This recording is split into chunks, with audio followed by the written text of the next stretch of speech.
열왕기상 19장 11절에서 18절까지 말씀.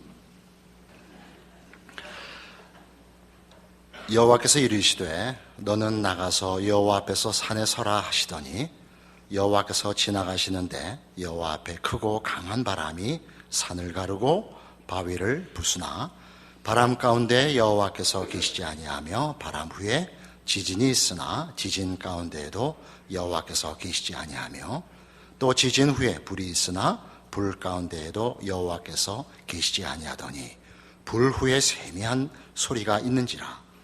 엘리야가 듣고 겉옷으로 얼굴을 가리고 나가 굴 어귀에 서매 소리가 그에게 임하여 이르시되 엘리야야 내가 어찌하여 여기 있느냐.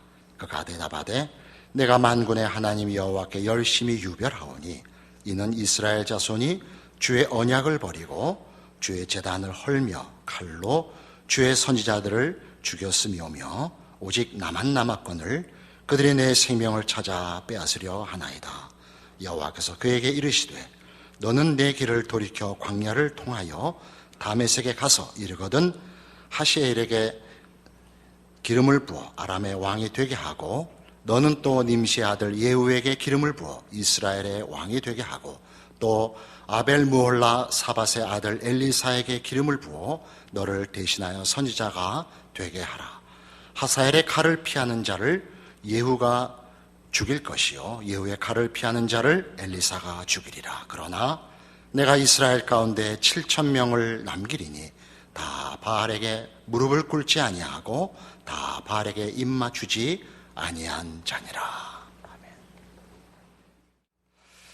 오늘 말씀을 봅시다. 엘리야는 갈멜산 전투에서 승리했지만 아합과 이세벨의 권세가 그냥 남아있는 것을 보고 매우 놀라서 이 호렙산까지 말하자면 도망을 와 있고 하나님 앞에 계속 항의를 하는 중입니다. 하나님은 두 번에 걸쳐서 이 질문을 하십니다. 엘리야야, 너 왜 여기 있느냐? 엘리야는 두 번 다 동일한 답을 합니다. 하나님 믿는 사람 다 죽고 나만 남았는데 나마저 죽이려고 하는데 하나님 이렇게 가만히 계시면 어떡합니까? 하는 항의를 두 번에 걸쳐서 그 답으로 내놓고 있습니다. 우리는 지난주에 이 문제를 엘리야가 이해하는 하나님과 하나님의 실제적인 그 간섭이 나타낸 결과의 차이점에서 이제 불거지는 하나님 당신은 누구십니까? 라는 질문으로 풀었습니다. 그래서 오늘 장면도 보시면 이 9절에 보듯이 엘리야가 그곳 굴에 들어가 거기서 머물다가 이제 하나님의 질문을 받습니다. 이제 그 답, 저만 남았는데 하나님 가만 계시깁니까? 어떻게 일이 이 지경이 되도록 놔두셨습니까? 11절에 너는 나가서 나를 만날 준비를 하라. 명령이 내리고 여호와께서 이제 나타나시는데 크고 강한 바람 그리고 바위를 부수는 바람, 지진 그리고 지진 후에 불, 이런 하나님의 위엄과 권세의 전조, 하나님의 임재의 전조들이 먼저 등장합니다. 그러나 엘리야는 여기에는 반응하지 않습니다.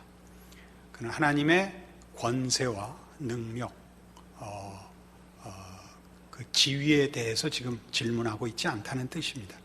하나님의 정체성에 대해서 묻고 있습니다. 그래서 그 마지막에 불 후에 세미한 소리가 있는지라 그러자 엘리야가 듣고 겉옷으로 얼굴을 가리고 드디어 나옵니다.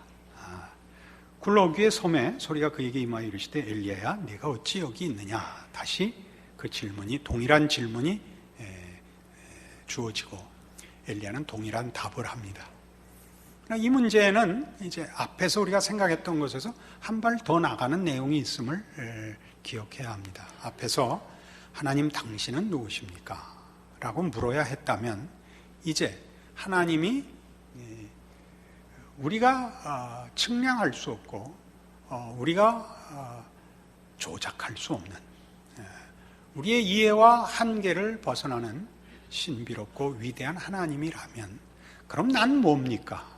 그러니까 여기에 들어 있습니다.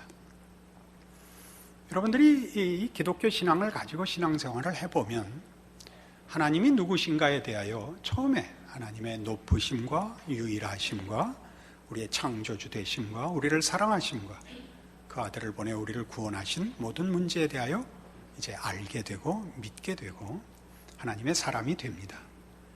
그러나 그 신앙을 계속해 보면 우리는 결국 오늘 엘리야가 당하는 이 반문에 우리도 봉착하게 됩니다. 우리가 하나님 앞에 구하고 우리가 헌신하며 기대하는 일들에 대하여 하나님의 일하심은 사뭇 다릅니다. 또 하나님께서 우리의 기대와 우리가 생각하는 것과 달리 일하시는 것을 100번 양보하여 이해한다 해도 그렇다면 우리의 헌신은 무슨 쓸모가 있는가? 라는 질문이 뒤이어 나올 수밖에 없습니다. 하나님은 누구십니까? 나는 도대체 뭡니까? 라는 이 두 질문은 신자들의 신앙에서 초보적인 단계를 벗어나면 신앙 현실 속에서 꼭 풀어야 할 질문으로 등장하게 되어 있는 것입니다. 내가 가진 열심, 다 줄을 버리고 나나 하나님 편을 들고 있는데 하나님께서 하나님으로서 하나님의 통치와 권세를 나타내시지 않으면 나의 헌신, 나의 진심, 하나님을 편드는 게 도대체 무슨 가치가 있습니까? 나라는 존재는 무슨 의미가 있습니까? 라는 것이 됩니다. 여러분, 현실 속에서 대부분 이 문제를 쉽게 풀어가고 있을 것입니다. 내가 편을 들어도 내 기대만큼 일하시지 않는 하나님, 내가 외면하고 방관해도 하나님 쉬지 않으시는 하나님, 나 같은 게 편을 들든 말든 열심을 내든 말든 아무 차이도 없는데 나 같은 게 뭘 어쩌란 말이냐. 이게 어쩌면 많은 사람들에게 체념의 신앙 현실을 만들 수 있습니다. 여기에 대한 하나님의 답은 매우 놀랍습니다. 15절에 보는 바와 같이 여호와께서 그에게 이르시되 너는 네 길을 돌이켜 광야를 통하여 다메섹에 가서 이르거든 하사엘에게 기름을 부어 아람 왕이 되게 하고 너는 또 님시 아들 예후에게 기름을 부어 이스라엘의 왕이 되게 하고 또 아벨 무올라 사밧의 아들 엘리사에게 기름을 부어 너를 대신하여 선지자가 되게 하라 그럽니다. 나는 뭡니까? 너는 역사의 한 주역이니라. 역사에 개입하는 나 하나님의 종이니라. 그렇게 답하십니다. 근데 그 종이 가서 앞에서 본 대로 갈멜산 전투와 같이 하나님을 외면하고 이방신을 또는 우상을 섬기는 이들을 심판하여 하나님의 하나님 되심을 드러내는 일로만 쓰이는 것이 아니라 역사를 이어가라고 그 일에 역사에 개입하시는 하나님으로 자신의 사명을 가진 줄 알라고 부름을 받는 것입니다. 역사를 이어가신다. 역사에 개입하신다. 라는 문제가 우리에게는 매우 낯섭니다. 종교라는 것은 본질상 신과 인간 사이의 수직성이 언제나 우선합니다. 하나님과 나와의 관계, 내가 섬기는 하나님과 나와의 긴밀함이라는 것이 우선시 되어서 그 신에게 내가 인정을 받으면 그 신은 나에게 지금 보상하는 신인 것이 모든 종교의 본성입니다. 우리도 우리가 가지는 하나님에 대한 믿음이나 또는 헌신은 바로 그런 보상에 대한 기대와 맞물려 있습니다. 하나님 앞에 내가 진심을 바치고 하나님 마음에 들면 나라는 존재와 내 인생의 현실에 하나님께서 내가 하나님을 하나님으로 섬긴 바에 상응하는 보상을 주실 것이라 하는 것이 모든 종교성의 본성이며 기독교 신앙에서도 꼭 한번 짚고 넘어가야 될 하나의 문턱이 되는 것입니다. 그러나 성경이 얘기하는 바는 하나님은 결과를 주시는 하나님이 아니라 결과를 만들어 가시는 하나님이라고 얘기한다는 사실입니다. 결과를 주는 것과 결과를 만들어 가는 것은 무슨 차이가 있느냐? 결과를 주는 것은 시간이 배제된 수직성의 관계에서 요구되는 결과입니다. 나와 하나님의 결과의 법칙에 의한 당연한 보상이지요. 우린 이것 때문에 말하자면 하나님께 더 진실하며 더 헌신하며 그 뜻에 순종하며 그 눈밖에 나지 않으려고 하는 것으로 우리의 신앙을 기준하고 규칙으로 삼고 잣대로 삼고 그럽니다. 그러나 하나님은 뜻밖의 그런 내 마음에 드느냐 안 드냐라는 지금 한순간 지금이라는 현실에서의 평가보다 하나님이 우리에게 목표하시는 결과를 이루기 위하여 시간을 주시는 과정과 단계를 주시는 기회를 주시는 하나님이며 그 과정에 하나님이 직접 관여하셔서 우리를 그렇게 만들겠다고 얘기하시는 하나님이며 우리 보고 그 시간 속에 과정 속에 들어오라고 말씀하시는 하나님이라는 것입니다. 낯선 얘기죠. 여기는 이런 중요한 이야기가 있습니다. 우리는 하나님과 우리의 관계가 그 수직성에서 그 관계의 정상화, 긴밀함 또는 만족함이라는 것으로 하나님으로부터 무엇인가를 받아내려는 보상에서 거의 헤어나지 못합니다. 그러나 지난주에도 우리 말씀드렸다시피 하나님 당신은 누구십니까? 라는 질문에 대한 하나님의 답은 하나님은 무엇을 해주는 하나님이기 전에 우리에게 하나님이고 싶어 하시는 하나님이시다 라는 것이었습니다. 하나님은 우리를 원하시고 우리에게 하나님 당신을 인격적으로 원할 것을 요구하시는 것이 기독교 신앙입니다. 기독교 신앙은 가장 대표되는 그 본질적 표현이 믿음과 사랑이라고 할 수 있다 했습니다. 이 둘은 다 인격 간의 관계에 관한 것입니다. 보상에 관한 것도 아니며 법칙에 관한 것이 아닙니다.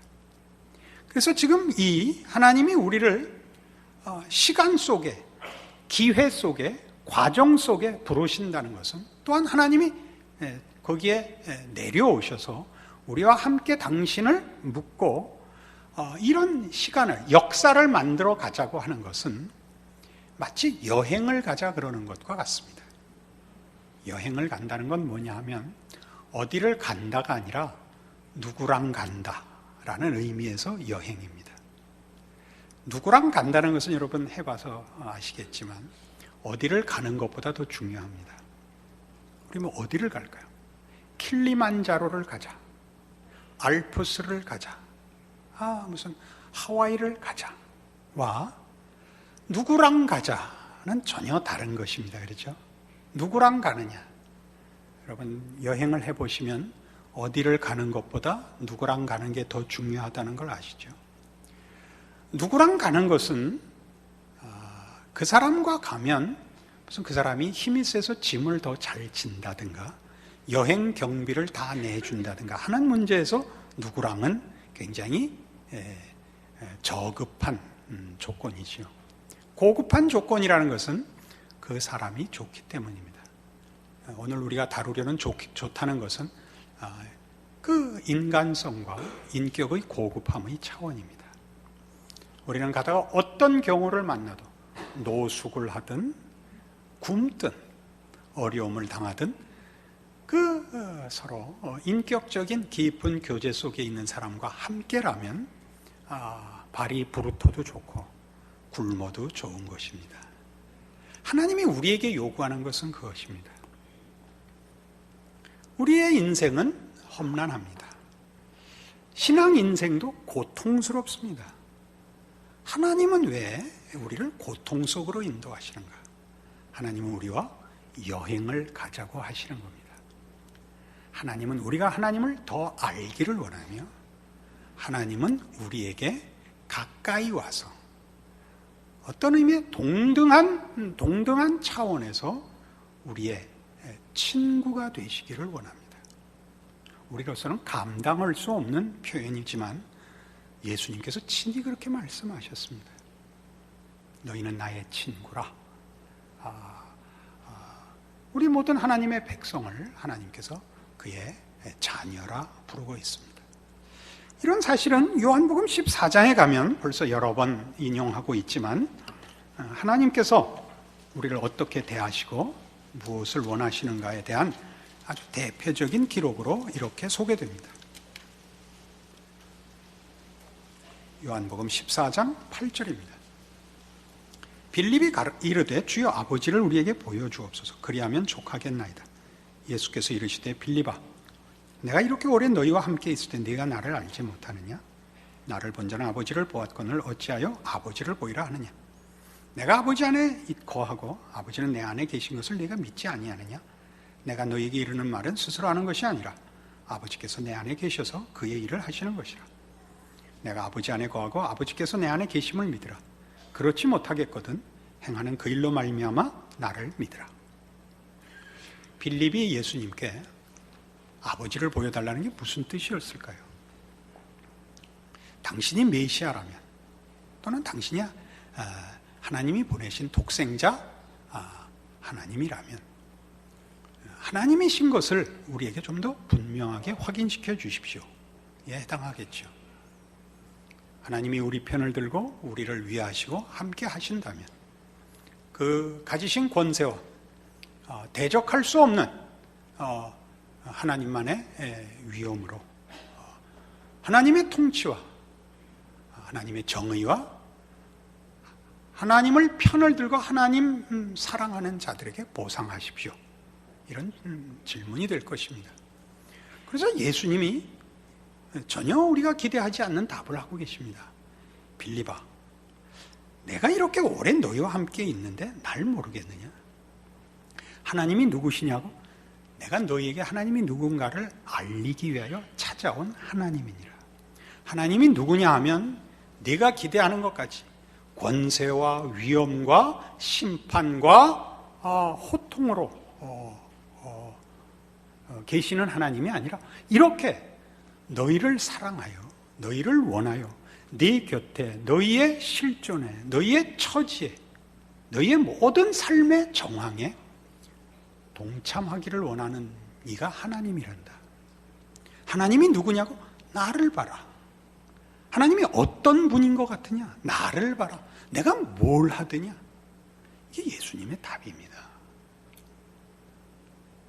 예수님이 이 땅에 오셔서 많은 일을 하셨습니다. 귀신도 쫓아내고 병자도 고쳤습니다. 그러나 그 문제는 그렇게 간단한 문제가 아닙니다. 마태복음 17장에 가시면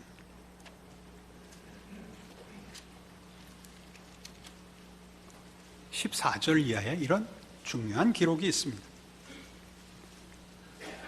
그들이 무리에게 이르며 한 사람이 예수께 와서 꿇어 엎드려 이르되 주여 내 아들을 불쌍히 여기소서.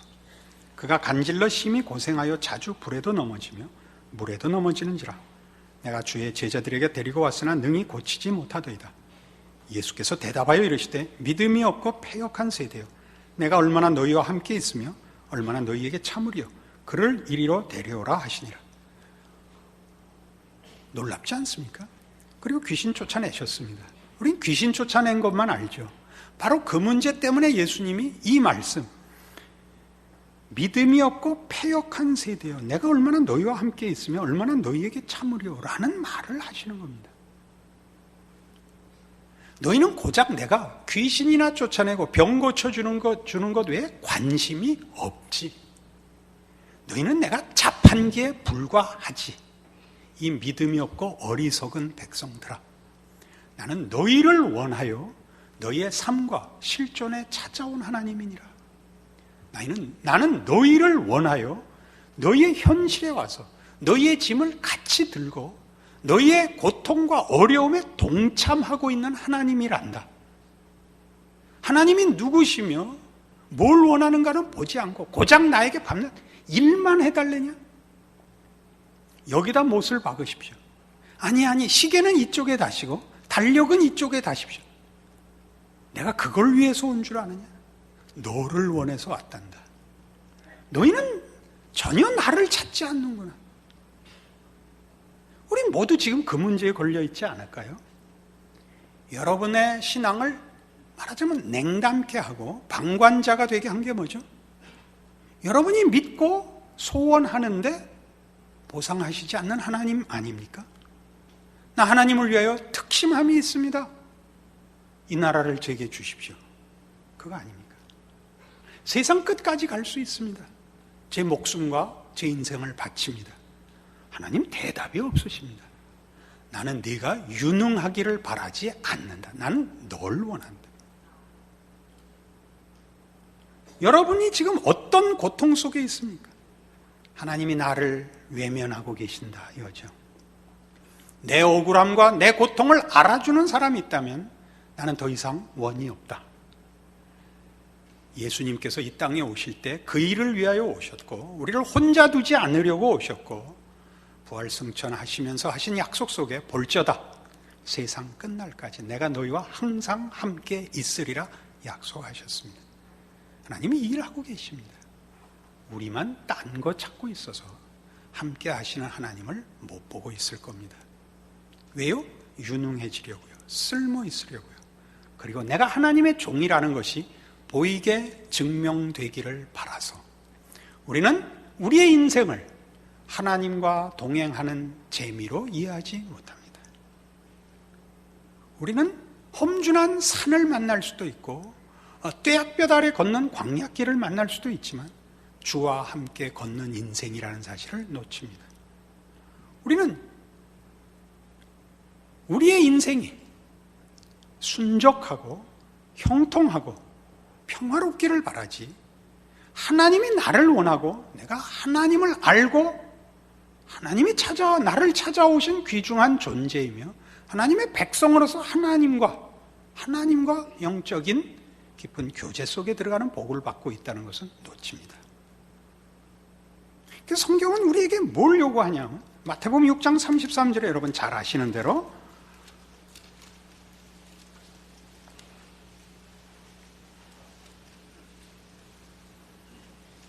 그런즉 너희는 먼저 그의 나라와 그의 의를 구하라. 그리하면 이 모든 것을 너에게 더하시리라를 놓칩니다. 그의 나라와 그의 의를 구하라는 건 뭐죠? 하나님을 구하십시오.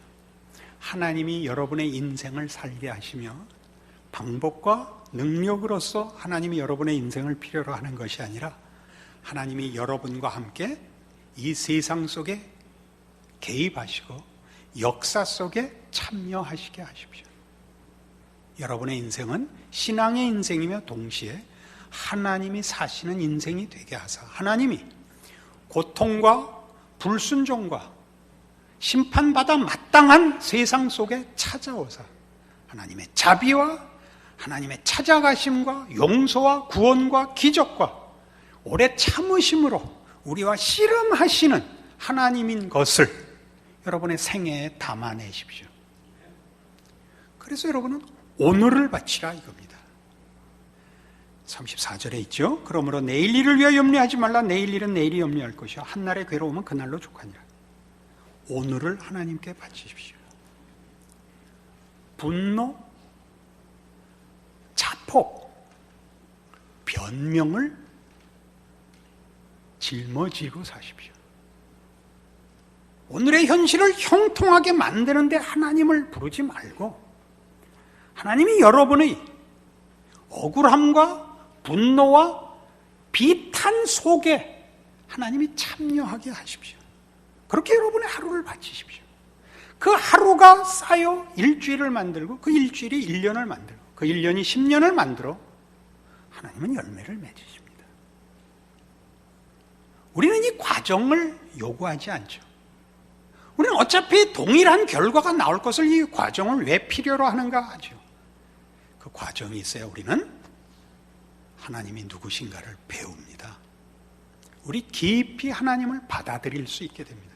결과를 받는 것이 아니라 하나님을 받게 됩니다. 하나님이 우리에게 그걸 요구하십니다. 그 인생 모든 하나님의 백성들에게, 예수 그리스도 안에서 부름을 받은 모든 신앙 고백자에게 열려 있고 지금 실천하시고 누릴 수 있는 것입니다. 우린 여기서 고개를 돌리고 있는 것이죠. 엘리야야, 너 왜 여기 있느냐? 우리 모두에게 물을 것입니다. 철수야, 영이야, 너 왜 그러고 있느냐? 하나님, 내가 하나님에 대하여 열심히 특심합니다. 다 사기꾼이고 나만 진심을 갖고 있는데 하나님, 왜 아무 대답이 없으십니까? 철수야, 영이야, 나는 이 역사에 개입하고 너에게 기회를 주고 너에게 나를 알리려는 하나님이란다. 우선 네가 나를 알기를 원한다. 네 삶을 나에게 바쳐 내가 살게 해다오. 그래서 너 나 배워라. 네 삶의 모든 여정을 통하여 형통한 결과가 우선하는 것이 아니라 그 고통 속에서 하나님이 누구신가를 배워라. 하나님이 누구인가를 배워라. 내가 누구인가, 너를 내가 어떻게 취급하고 원하는가를 배워라. 그렇다면 네 인생은 혹 버거울지라도 복될 것이니라. 이게 성경이 우리에게 하는 요구요, 약속입니다. 여러분 모두 이 인생에 부름받으신 줄 아는 충성으로 하루를 바쳐주십시오. 내일이라는 결과를 오늘 땡겨 달라 그러지 마십시오. 오늘을 바치고 내일을 바치고 또 다음날을 바쳐. 여러분 인생의 황혼기에 오면 그것이 다만 시간이 흐르고 소모되고 소진된 우리의 인생이 아니라 깊어지고 말할 수 없는 차원으로 부름을 받은 하나님의 백성들의 그 기이한 약속의 귀한 자리에 가 있다는 것을 알게 되실 것이며, 여러분이 바친 하루가 여러분이 모르는 어디에서 기적으로 열매 맺고 있다는 사실을 확인하게 될 것입니다. 그것이 여러분들의 고백이요, 헌신이요, 선택이요, 책임이요, 특권인 줄 아는 오늘의 말씀이기를 바랍니다. 기도하십시다. 하나님 아버지, 은혜를 감사합니다. 하나님의 자녀로 사는 것은 얼마나 큰 신비요, 기적이요, 특권인지요. 우리는 하나님을 모시고 사는 자들입니다. 하나님이 시간과 공간 속에 들어오시겠다고 합니다. 우리의 삶의 현장에 찾아와 우리와 손을 잡고 함께 헤쳐나가자고 합니다. 주여, 기꺼이 그리하겠습니다. 우리의 믿음 없는 것을 도와주시고 우리의 눈을 뜨이시며 더 깊이 찾아와 하나님을 알게 하여 주시옵소서. 그리하여 우리의 인생의 귀한 것과 그 모험과 그 인내와 그 충성과 그 기적을 살아내는 우리의 귀한 신앙 고백이요, 하나님을 아는 지식이요, 하나님께 나를 붙들어 맨 복된 헌신이 되게 하여 주시옵소서. 예수님 이름으로 기도합니다. 아멘.